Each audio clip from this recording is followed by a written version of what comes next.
Дали понекогаш се наоѓате целосно извлечени од шините на ситниците? Истурате пијалок на вашата омилена кошула и наеднаш чувствувате како срцето ви чука и вашата глава како да ќе експлодира. Но не, претерувате и не сте единствени. Она што ви се случува е микрострес. Мал, невидлив предизвикувач кој често не го регистрирате и кој може сериозно да го оштети вашето ментално здравје. Што е микрострес? Микронапаѓачите, како што сугерира нивното име, се мали и невидливи, изгледаат безопасни. Но токму тоа го прави микростресот толку подмолен. Поединечно, стресните фактори изгледаат толерантни, но тие се акумулираат со текот на времето и можат да предизвикаат бранови ефекти кои траат со часови или денови. Микростресот не остава драматични траги. Малку не изфрла од рамнотежа, често незабележително, но доволно за да остави последици врз нашето расположение, фокус, па дури и здравје.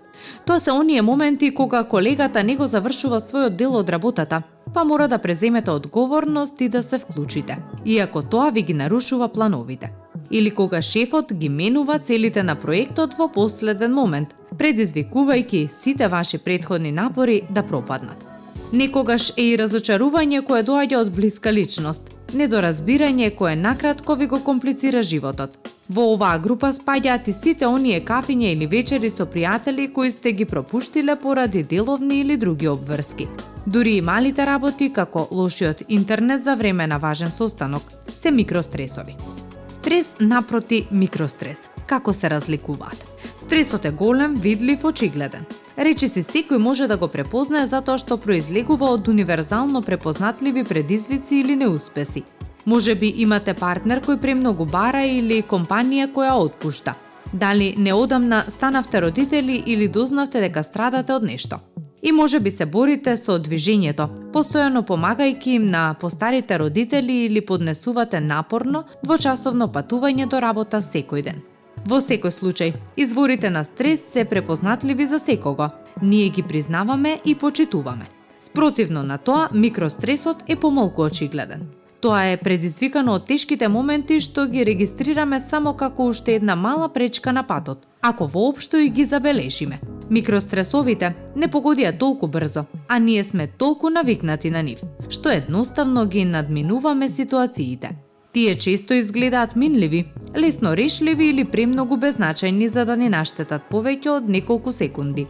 Дури и кога ги забележуваме, ретко размислуваме за нивното влијание врз нашиот живот. А за работите да бидат уште потешки, микростресот често го предизвикуваат луѓе кои ни се најблиски. Например, микростресот предизвикува чувство дека треба да заштитите член на тимот кој не добива кредит за својата работа. Или кога ќе истурите кафе врз вашата бела кошула пред важен состанок. Како микростресот влијае на нашето ментално здравје? Кога микростресот се повторува секој ден, нашиот мозок останува во состојба на блага, но постојана анксиозност. Овој хроничен притисок може да ја наруши нашата способност да се опуштиме, да се концентрираме и да донесеме добри одлуки. Со текот на времето, микростресот може да предизвика пад на енергија и мотивација, бидејќи нашите внатрешни резерви постојано се трошат на решавање на мали проблеми. Зголемена анксиозност, бидејќи постои чувство дека никогаш нема доволно време или дека се зависи од нас. Губење на емоционалната отпорност, што значи дека и најмалата нова нервоза може да изгледа како последната капка. Проблеми со спиењето, бидејќи не сме свесни што точно не мачи, но чувствуваме внатрешен немир.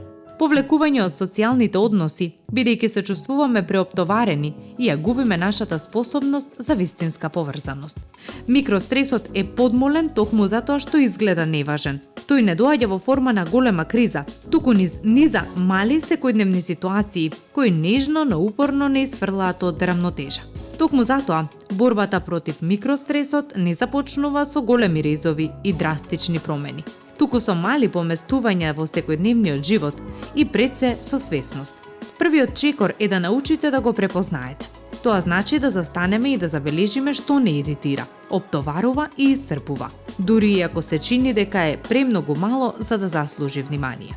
Дали е тоа некој соработник кој постојано доцни со своите задачи, пораките на кои чувствувате притисок веднаш да одговорите. Чувство дека сте достапни на сите освен себе си, или тивката вина дека ги пропуштате работите што ви исполнуваат.